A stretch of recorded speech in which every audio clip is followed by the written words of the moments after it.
Queridos, sei que você está nos assistindo agora, possivelmente nesse domingo pela manhã, que é o dia 30 de agosto de 2020, mas pode ser também que você esteja assistindo esse culto outro dia. Deus escolheu para você escolher neste dia, nessa hora que você está escolhendo. Então, eu creio que Deus quer falar ao seu coração. Então, a minha oração, minha palavra nesse momento é: pegue o pacote de ansiedade que talvez está trazendo você no seu coração, deposita aos pés do Senhor e diga: Senhor, eu quero te escutar. Eu vou trabalhar com você hoje o Salmo 23. Nós temos feito isso no nosso canal do YouTube, Vida com Vida News. Nós estamos gravados lá todos os cultos que nós temos feito sobre o Salmo 23. Então, eu lhe convido a assistir hoje, e caso você não tenha assistido, procure os passados, Deus vai falar muito com você. Vamos ler o Salmo 23, que diz: O Senhor é o meu pastor, nada me faltará. Ele me faz repousar em pastos verdejantes, leva-me para junto das águas de descanso, refrigera minha alma, guia-me pelas veredas da justiça, por amor do seu nome. Ainda que eu ande pelo vale da sombra da morte, não temerei mal nenhum, porque tu estás comigo. O teu bordão e o teu cajado me consolam. Preparas-me uma mesa na presença dos meus adversários. Unges-me a cabeça com óleo e o meu cálice transborda. Bondade e misericórdia certamente me seguirão todos os dias da minha vida, e habitarei na casa do Senhor para todo o sempre. Queridos, esse salmo, ele é uma descrição do nosso Deus. Claro que não vai completar uma descrição sobre Deus, porque Deus é indescritível, Deus é, como diz a palavra, a profundidade da riqueza, do conhecimento, da sabedoria de Deus, insondáveis, inescrutáveis. Mas o salmista, na sua humanidade, abre seu coração e diz: eu sou suprido porque eu tenho a Ele. E ele começa dizendo: o Senhor é meu pastor. E isso é uma apresentação de uma característica de Deus, Jeová Raá. Ele diz: nada me faltará. Jeová Jireh, o Deus da provisão. Ele diz: ele me faz repousar em pastos verdejantes. Jeová Shalom, o Senhor é minha paz. Ele diz: leva-me para junto das águas de descanso, refrigera minha alma. Jeová Rafá, o Deus que me sara, que me cura. Ele diz: guia-me pelas veredas da justiça. Jeová Tzidkenu, o Deus da minha justiça, por amor do seu nome. E conhecemos então El Shaddai, o Todo-Poderoso. Ainda que eu ande pelo vale da sombra da morte, Jeová Naquê, o Deus que me prepara, que me prova para as grandes tribulações, não temerei mal nenhum. Jeová Sabaó, sei a quem sirvo, é o Senhor dos exércitos, por isso não tenho medo, a Ele me submeto, porque tu estás comigo. Aprendemos domingo passado, Jeová chamar, a presença aprovadora de Deus. Hoje eu quero caminhar um pouco mais.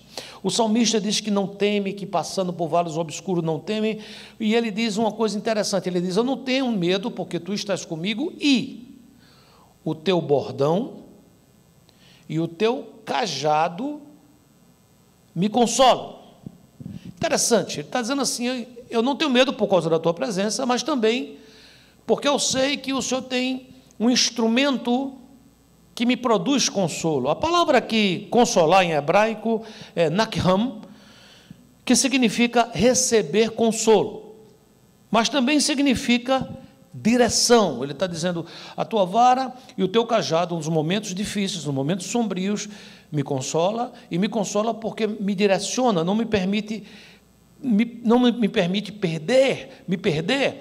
E ele diz ainda, essa palavra nakham quer dizer, um arrependimento, uma mudança de mentalidade, é uma mudança de direção, ou seja, eu reconheço que se estou vivendo por vales escuros e sombrios, é possível que seja um resultado, fruto de decisões que tomei, mas a tua vara e o teu cajado, me direcionam, me consolam.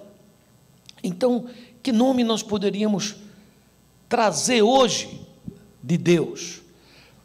É preciso que a gente entenda melhor uma palavra. Tem uma palavra que é muito mal interpretada, que é a palavra santo.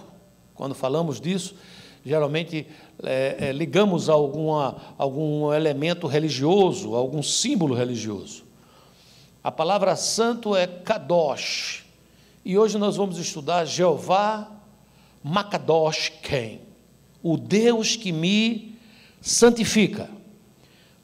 Deus que me santifica, é preciso que eu entenda que Ele é completamente santo. Salmo 99:5 diz: exaltai ao Senhor nosso Deus e prostrai-vos ante o escabelo dos seus pés, porque Ele é santo. A Bíblia diz isso, você vai ver em algumas partes da Bíblia, como Isaías 6, como Apocalipse, capítulo 4, capítulo 5, você vai encontrar Deus num alto sublime trono, e você vai ver querubins e serafins guardando sua santidade, e eles dizem sem cessar: santo, santo, santo, santo, santo, santo é o Senhor. E esse Deus que é santo, porque é bom, e é isso que a gente tem que entender, Ele quer que você, que eu, que nós, que somos suas ovelhas, seu rebanho, sejamos santos. Levíticos, capítulo 20, versículo 7, diz: portanto, santificai-vos e sede santos, pois eu sou o Senhor, vosso Deus. A essa altura você pode estar dizendo: pastor, preste bem atenção, eu tenho falhas, eu tenho defeitos, e eu vou dizer a você, eu tenho mais que você. O apóstolo Paulo dizia: eu sou o pior pecador de todos os homens, porque eu persegui a igreja.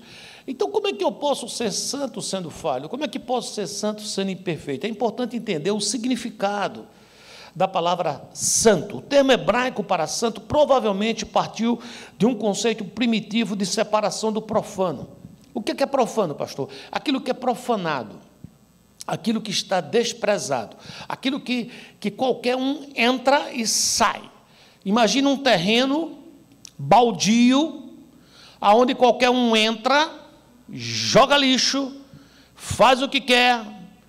Uma pessoa é morta, é enterrada nesse local, é um terreno profanado. O que Deus está dizendo, para que a gente possa entender, é que essa palavra que muitas vezes é usada para descrever coisas e atividades separadas para adoração.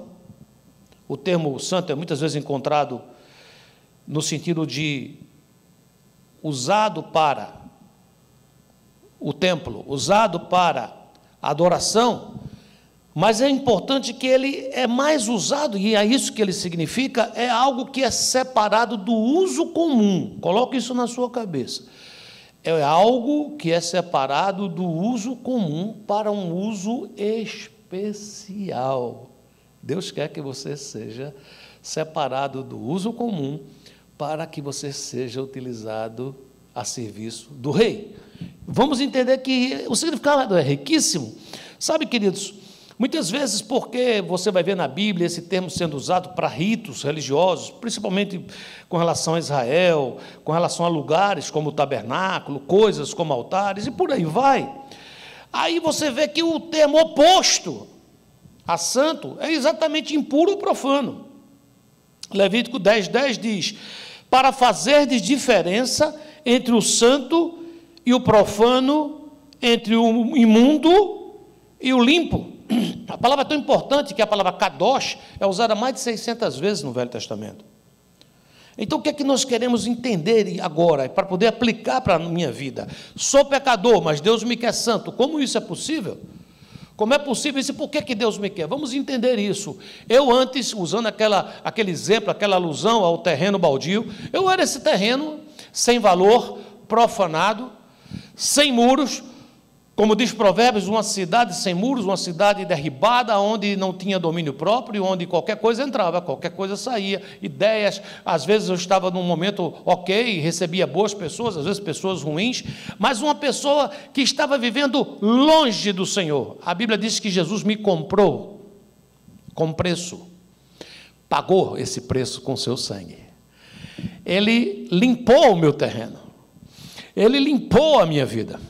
Ele tirou todo entulho, Ele colocou muralhas fortes, edificadas, Ele sendo a porta, disse, agora a partir daqui, ninguém mais entra nesse lugar. Está escrito lá, propriedade privada. Ele agora é povo de propriedade exclusiva de Deus, como diz a palavra. Antes eu não era nem povo, eu não era nada, mas agora sou raça eleita, sacerdócio real, nação santa, um povo de propriedade exclusiva de Deus. Eu era profano, e Jeová Makadoshken me santifica. Êxodo 31:13 diz, eu sou o Senhor que vos santifica, eu sou Jeová Makadoshken. Êxodo 31:13 diz, eu, o Senhor, os separei para serem o meu próprio povo. Veja, o mesmo versículo em duas versões, um diz que eu sou o Senhor que te santifica, e o outro diz, eu sou o Senhor que te separei. A palavra santo significa ser separado, ser retirado de um lugar para outro. A Bíblia diz que ele me transportou de um império horrível para o reino do Filho do seu amor. Amém? O salmista está dizendo, eu reconheço que o bordão e o cajado são instrumentos que o Senhor usa para me santificar, para santificar o rebanho. O rebanho, quando ele passa pelo bordão, quando ele passa pelo cajado, ele é santificado, ele é separado, e ele é conduzido em paz e em vitória para o destino final. O salmista está dizendo, é muito bom para a minha vida ter o meu pastor que não me falta, que faz tudo isso, e reconheço que na sua mão tem instrumentos de santificação, que não permitem que eu volte para a vala comum, mas que me dão significado e propósito para a vida. Vamos entender um pouco mais sobre o bordão, ou a vara, que é o primeiro, né? Que ele está falando sobre o bordão e o cajado. Eu quero falar primeiro sobre o bordão. Vamos entender o que é que significa esse instrumento que a gente muitas vezes vê na mão de um pastor. É um instrumento só. Pensa aí num cabo de guarda-chuva, só que uma coisa maior e mais tosca, aonde essa parte que é curva é exatamente o que chamamos de cajado, e a parte mais reta, essa parte fina, é a parte que se chama de bordão ou vara. Então, o que é que significa, de fato, essa parte fina que chamamos aqui de bordão ou vara? Eu diria a você que essa parte serve para duas coisas. Ela serve para disciplina e ela também é uma arma de ataque contra o inimigo. Então, vamos entender isso. Em Hebreus 12:8 diz, mas se estáis sem disciplina, da qual todos são feitos participantes, sois então bastardos e não filhos. Então, aqui está dizendo o seguinte, que a disciplina é privilégio de quem é filho. Se eu não sou filho, não tenho direito à disciplina. E alguém que não é meu pai, não tem direito a disciplinar-me. Vamos entender isso. Porém, é importante entender que existem disciplinas necessárias. Uma criança, quando nasce, vai crescendo, vai sendo disciplinada, ensinada. Não toque na tomada, isso vai te matar, dá choque. E essa criança vai entendendo essas coisas. Mas tem certas disciplinas que poderiam e deveriam ser evitadas. Claro, são tolices. Como diz Provérbios 28:3, o açoite é para o cavalo, o freio para o jumento e a vara para as costas dos insensatos, a outra versão que diz para as costas dos tolos. Então ele está dizendo o seguinte, não é necessário que você viva embaixo da varada, porque isso é para as costas do insensato. Sejamos, pois, sensatos. Ao mesmo tempo, essa parte deveria ser usada para aquilo que possivelmente é o seu fim principal e primordial. É um instrumento de ataque contra o lobo. Isaías 30:32 diz, cada varada que Jeová lhe aplicar com a vara, para isso destinada, será com tambores e harpas, e pelejará contra eles em batalhas que agitará essa vara. Ou seja, seu bordão que me santifica porque me separa do lobo. Me separa do lobo. E o cajado, pastor?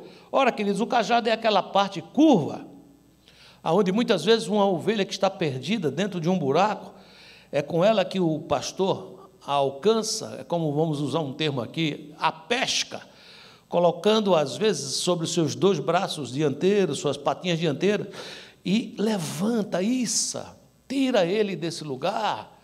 É algo de condução. Ezequiel capítulo 20, versículo 37 diz: far-vos-ei passar debaixo do meu cajado e vos sujeitarei à disciplina da aliança. É uma condução, me conduz, eu não sei, mas ele me conduz e eu vejo que é bom.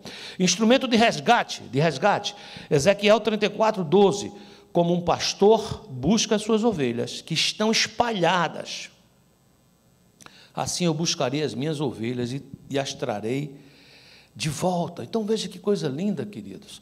O salmista estava dizendo Nakham, ou seja, eu sou consolado. Por que eu sou consolado? Porque além do meu pastor estar comigo sempre, ele tem na sua mão o seu cajado e a sua vara. Se o lobo se aproxima, varada nas costas dele. Mas se eu me desvio, se eu caio, ele me puxa com o seu cajado. Também se desobedeço, também se sou uma ovelha tola, para que eu não caia nas garras do lobo, para meu bem serei disciplinado. Vamos fazer uma aplicação prática disso. Em Hebreus capítulo 12, versículo 14 diz: segui a paz com todos e a santificação, sem a qual ninguém verá o Senhor. Vou repetir: segui a paz com todos. Não devo ser um homem que viva enfrentando ou inventando conflitos. Devo ser um pacificador. Devo buscar isso, mas conjuntamente com isso, devo procurar santificação. E você falou, o que é santificação? Eu preciso entender que eu sou alvo, você é alvo de um grande resgate. Eu antes era profanado, agora não, agora Jesus me santificou. Nele eu fui feito santo, não tenho poder para isso. Em mim sou falho, imperfeito, pecador, mas Ele que é completamente santo, me comprou, me resgatou, me limpou e me fez santo. Então agora eu preciso ter um compromisso com isso, um compromisso com a santidade. Sabe, eu posso ser uma ovelha tola ou eu posso ser uma ovelha obediente. É uma escolha.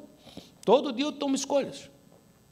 A ovelha tola levará varadas para aprender e ser salva do perigo. Preste atenção, varadas estas que poderiam ser reservadas só para as costas do lobo, porque nenhum pai amoroso, volto a dizer, nenhum pai amoroso sente nenhuma alegria em bater num filho.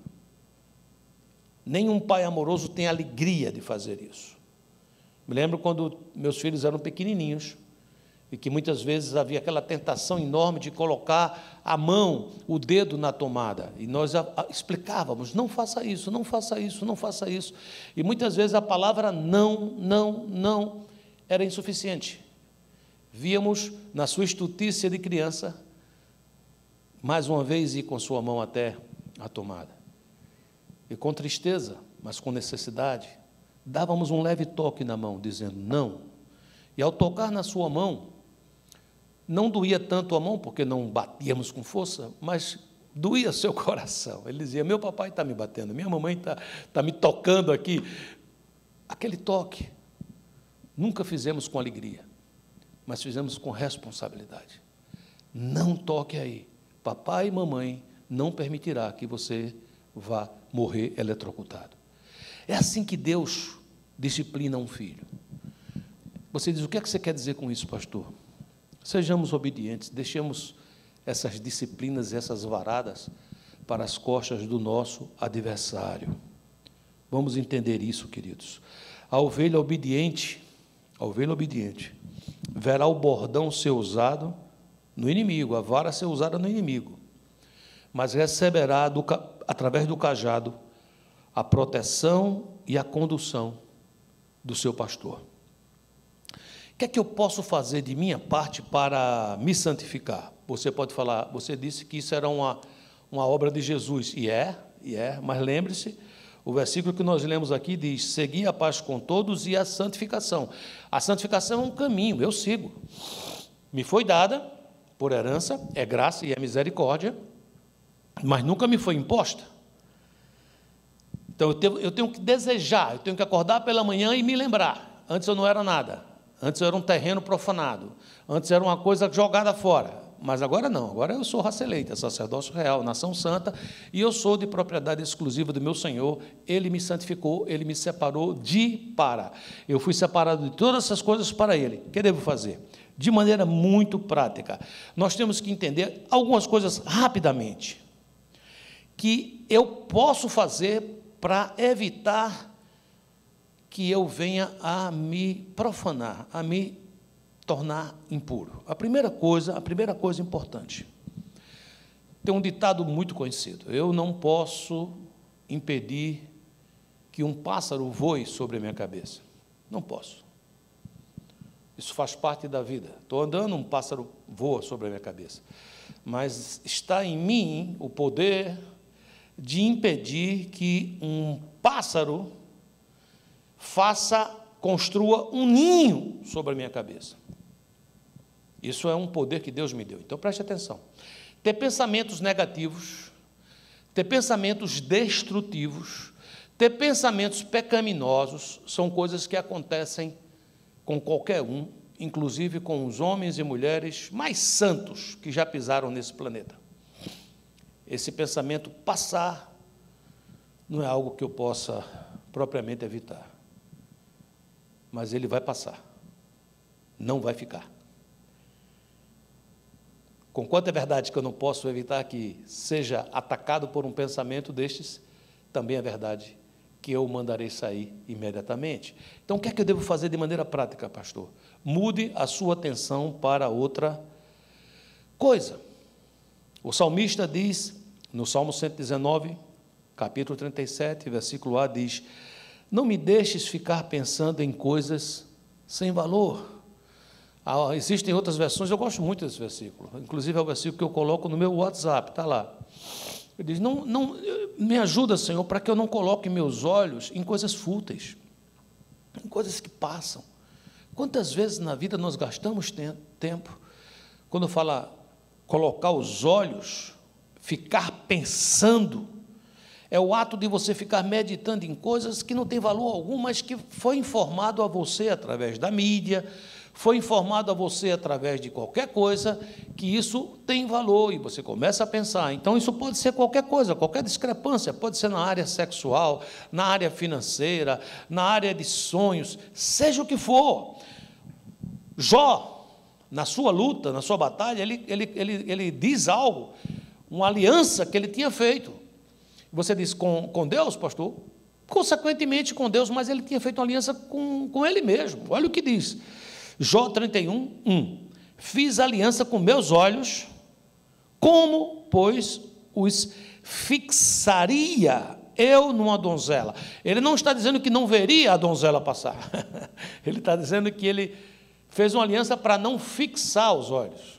Não fixar. Eu não posso impedir que passe por mim moças jovens, talvez atraentes fisicamente, mas eu posso impedir de fixar meus olhos. Sabe, queridos, você imagine uma pessoa que é diabético e o médico disse: você não pode comer doces. E essa pessoa então resolve ir até uma doceria, até uma padaria, e lá tem uma vitrine cheia de doces, e ele fica lá olhando e dizendo: eu te repreendo em nome de Jesus, você não vai me vencer. E olha para os doces, e olha para os doces, e olha para os doces. Queridos, um dia o doce vai olhar para ele, e aí já era. Você entendeu, sim ou não? Não é assim, não é namorando o pecado que se vence, mas é mudando isso. Seja em que área for, área de saúde, saúde mental, o seu humor, você é alguém mal-humorado, porque vem um pensamento negativo e você começa a permitir que isso cresça, muda o pensamento, em nome de Jesus. Você diz: pastor, e quando eu estou tentando fazer isso, mas eu não consigo, é porque você precisa, neste caso, da ajuda de mais uma pessoa. Você diz: como assim? É importante na vida vitoriosa cristã, que você tenha amigos de verdade. Se você é homem, homens; se você é mulher, mulheres, que sejam mentores na tua vida. Você precisa de ter pastor, Você precisa de ter mentores. Aqui na igreja nós chamamos esses mentores de discipuladores. É preciso um irmão com mais experiência, com seriedade com Cristo, não precisa ser um teólogo, não precisa nada disso, mas alguém que tem caráter, alguém que lê a palavra e vive a palavra. Alguém que você pode olhar para a casa dele, para a família dele, como ele trata a esposa dele, como ele trata os filhos, e você diz, eu quero isso para a minha vida. Você está tentando mudar o seu canal, mudar os seus olhos de coisas inúteis, você está com dificuldades, converse com ele. Converse com ele. Aqui na igreja nós temos grupos pequenos que nós chamamos de GE, grupo de edificação. Muitas igrejas chamam de células, outros chamam de grupo de caseiro, não importa. Eu quero dizer que talvez esse lugar deveria ser, precisa ser o lugar que você abre o coração e diz, preciso de ajuda. Você diz, pastor, isso é bíblico? Vamos ver. Tiago 4,7 diz, Tiago 5,16. Tiago 5,16 diz, portanto, confessem os seus pecados uns aos outros e façam oração uns pelos outros. Aqui está mandando, aqui é uma dinâmica, aqui está dizendo uma dinâmica. Eu estou passando por lutas numa área, eu preciso ter alguém. Nós, por exemplo, os pastores da igreja, os pastores desse ministério, se reúnem uma vez por semana. E além de um trazer a palavra e os outros comentarem e dizer suas lutas e tudo mais, há um momento em que a gente abre o coração.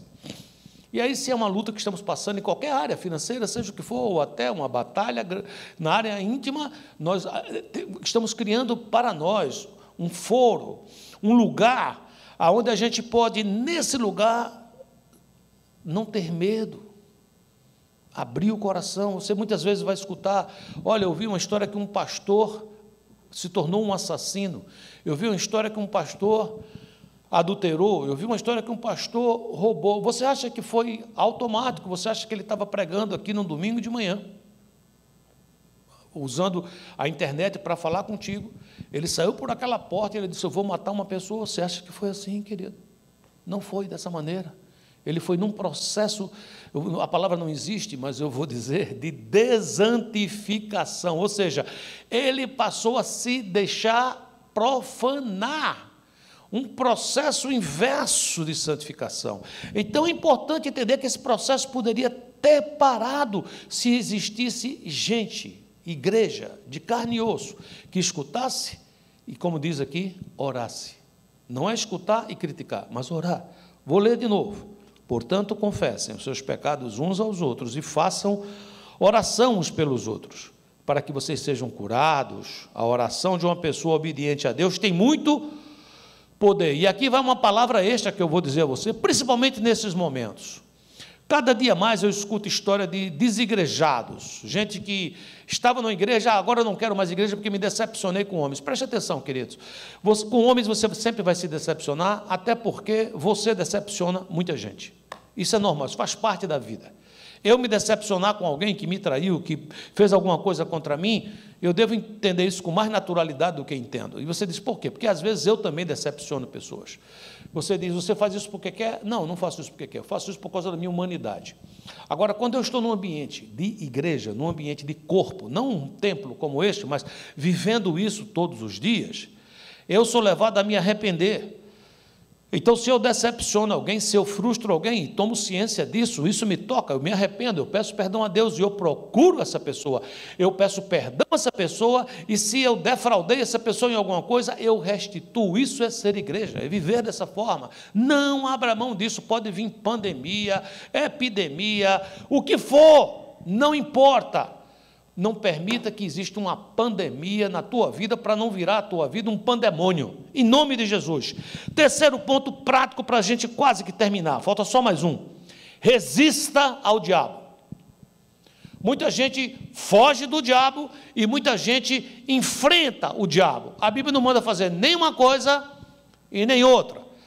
Ela diz que existe um lugar que é você resistir. Você diz, como é que eu faço para resistir, pastor? Ela dá a sequência. Número 1. Sujeitai-vos, portanto, a Deus. Então, a primeira coisa que eu tenho que fazer é uma vida de sujeição a Deus. A Ele eu me sujeito, ao diabo jamais, mas a Deus eu me sujeito. Segunda coisa, porque me sujeito a Deus, quando o diabo me ataca, eu resisto. Como Jesus fez. Jesus, quando estava no deserto, que foi atacado, ele resistiu. Ele não atacou, ele não fugiu. O diabo dizia a ele uma proposta, tipo, transforma essas pedras em pão, e ele dizia, diz a palavra, nem só de pão viverá o homem. Ele resistiu. E aí tem um resultado.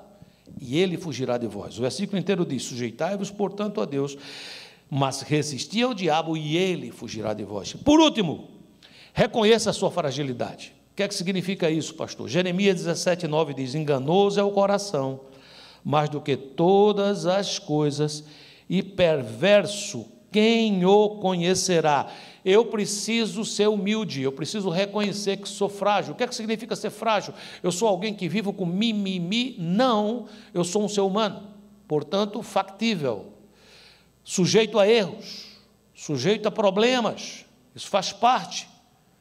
Eu sei que eu tenho um coração que às vezes me inclina para buscar pequenos prazeres, para buscar coisas que possam me satisfazer por um tempo. Então é importante entender isso. A palavra também diz em Provérbios 14:16, o sábio teme e desvia-se do mal, mas o tolo é arrogante e dá-se por seguro. Então aquele que é arrogante, que diz, eu já sei, eu já aprendi, já passei por isso, e se sente seguro, ele vai cair. Mas aquele que é sábio, ele se desvia do mal. A conclusão de tudo isso, queridos, é que quando nós andamos, não importa se por vales escuros e sombrios, ou se por pastos verdejantes e águas refrescantes, nós temos que entender que no meio disso tudo Deus está conosco, e na sua mão, na mão do bom pastor, está a sua vara e o seu cajado. E ele me santifica. E eu preciso passar por esse processo até que eu possa estar em Levíticos 10:10.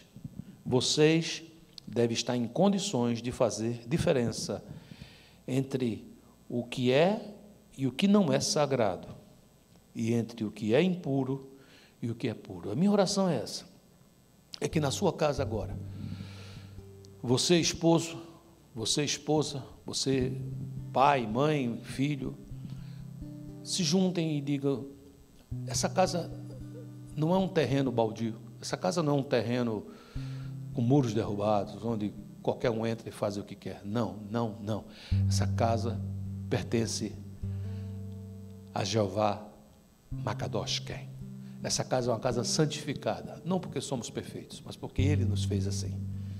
Ele nos tirou do profano, nos deu valor, e hoje nós temos valor. E é importante que vocês aprendam em casa a reconhecer a diferença. Isso é puro, entra. Isso não é, não entra. Que Deus te abençoe poderosamente e que você receba essa palavra como uma palavra de ânimo, uma palavra edificadora, uma palavra de encorajamento na sua vida cristã. Deus te abençoe.